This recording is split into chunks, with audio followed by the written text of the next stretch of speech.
Dominic, it's your boy. Welcome to chapter 22 of Child Play. Um, Technically in the book, chapter 19. If you could do me a favor, right? I don't usually ask for a favor, but please, if you could do me a favor, please follow Slasher Tracks Network, the 80s Slasher Librarian, right? Right now, he's a YouTube partner, right? And right now the YouTuber is changing with the ad block and everything. They're really changing, and sadly for him, all of his monetization is gone. So the little he makes is through views. So if you could just please follow this guy, not for me. I just think he does something that's really important. I gave him a shout out before. I know this has nothing to do with child play, but this is just a small like on the side. The guy, he keeps a media alive, which is the 80s slasher, the 80s horror cult. A lot of people, they do fucking love those. They're so infatuated with that. And I would hate for him to have to give up on his dream when he's gone so far. Admittedly, the guy took a lot of breaks. Admittedly, the guy changed his channel name, which isn't helping the case, but doesn't mean that a person make a couple mistakes that it should be you know. Anywho, let's go to chapter again. 21, 19 in the book. Let's start. We got Joe. She received a call from school, right, about Andy being a bad boy and writing obscenity. Now, to this case, there's something really interesting, right? Joanne and Phil should know Andy never swore. He never swore in front of them. So why would he start swearing a lot, right? It doesn't quite make sense. And they've been having him for, at this point, a couple, if not like a week, a couple of days a week. So they should know, like, this guy didn't swear once and he write obscenity. Who knows, right? It sucks because when she Phil, for the first time in the beginning of the book, he's described as happy, he's smiling, and then Joanne Chance she has to tell him that yo, and he fuck it up, right? Uh, Andy ran back, he locked in the bathroom, and admittedly, this is super interesting because as a father, Phil seemed to be bothered by the school calling him.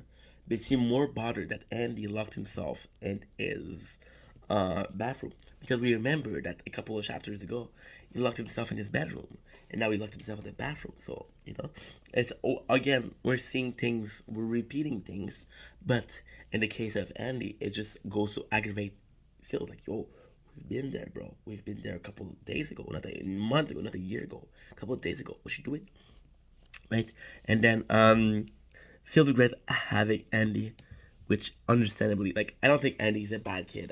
I think if you understand the full context of it, Andy's a good kid. But to understand the concept of it is to believe that a doll can be evil, and it's a doll that is alive. So pretty hard concept to believe, right? We got the by the way, if we're talking about Freddy, Jason,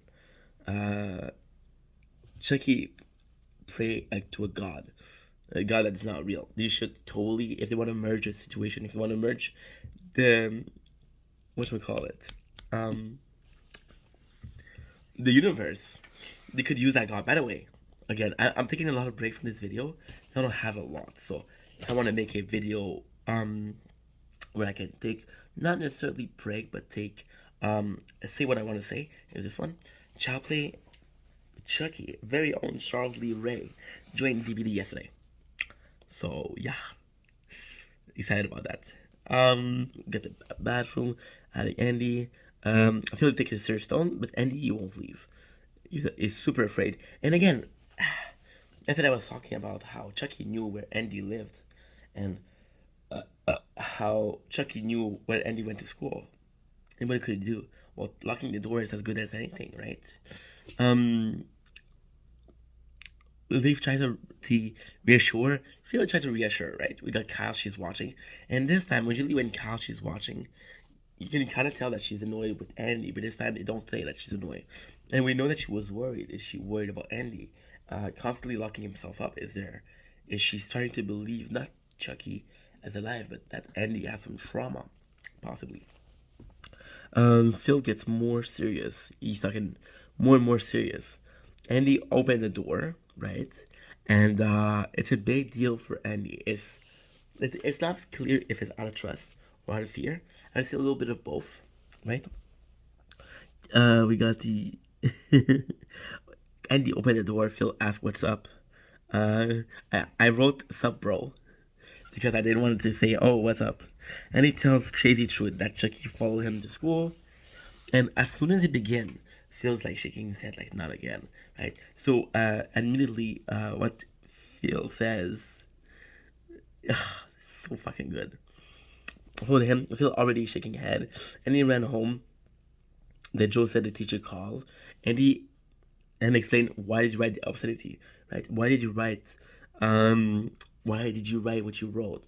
And he is looking for validation at this point. He's like, yo, is somebody believing me? It was me. It was not me. It was Chucky. Do somebody. And it's kind of crazy because it's a small evolution in Andy, but it's a big step for him. Because at the beginning, he's like, yo, I'm sure it's Chucky. It's Chucky. It's Chucky. It's Chucky. Right? But we don't get the feeling that Andy understands. He's a kid. That if nobody believes your story, no matter if it's the truth, people will believe you. And they're starting to understand that people, they don't believe him. It doesn't matter how good he is or how true he is, they don't believe him. And they know when they don't believe him, Chucky can do what he wants. So Andy is starting to looking for validation. He's starting to look at faces and say, do you believe me or not? Right? And he ran home, explained obscenity and the need for validation. Phil leads Andy to cellar again. If you guys remember, the last time we saw Chucky in the house, it was then in the cellar. That's where he killed the rat, right? And he shows that the doll is still there. The doll is at the. It's kind of stupid because it showed that it's at the where the steps end. But if you remember, there was a kitchen. There was a long way, right? And I understand that it was to build suspense. But now you're just saying, oh, I opened this door and he's right here. It's weird. I'm not complaining. I'm just saying it's weird. There, Joe said don't. He tells Andy to come, right? Um, he showed the doll that's there. He's kind of holding Andy. He's not fucking holding him like, yo, you're gonna fucking watch. It's like he's kind of forcing him in a gentle manner to watch this scene, right? And says, go downstairs. Andy proceed. Chucky's there. Phil said, oh, he's been here the whole time.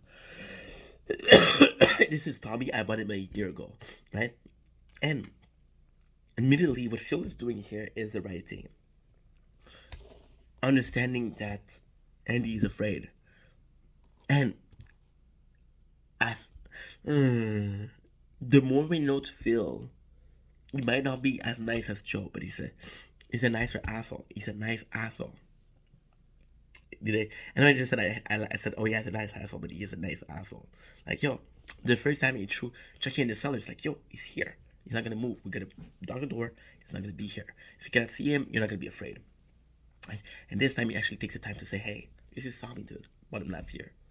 I bought him, right, from the store.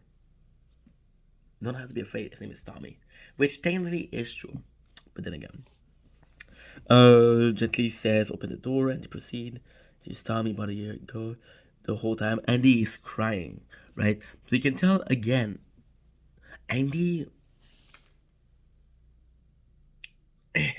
It's just because when you see the story, when you read the story, when you hear the story, when you talk about child play, you understand why nobody's trusting Andy. And Andy in himself, the story is crazy, right? It makes sense when you don't believe him. But seeing Andy crying and shaking, it's like there's real trauma here. Even if Phil doesn't believe Chucky is real, he believes that Andy is going through some shit, right? So there's a reason why. Okay, maybe Andy is lying. There's a reason behind why he's lying. And in this very case, it's not why he's lying that's important. It's the reason behind. I think the reason behind he's lying, the fact that he has trauma, he's crying, is more of a burden for Phil.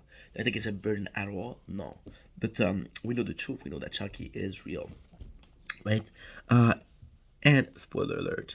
And the third book, it's amazing because admittedly the third book is my least favorite, sadly. um Andy grows up. Andy understand that nobody's gonna believe him.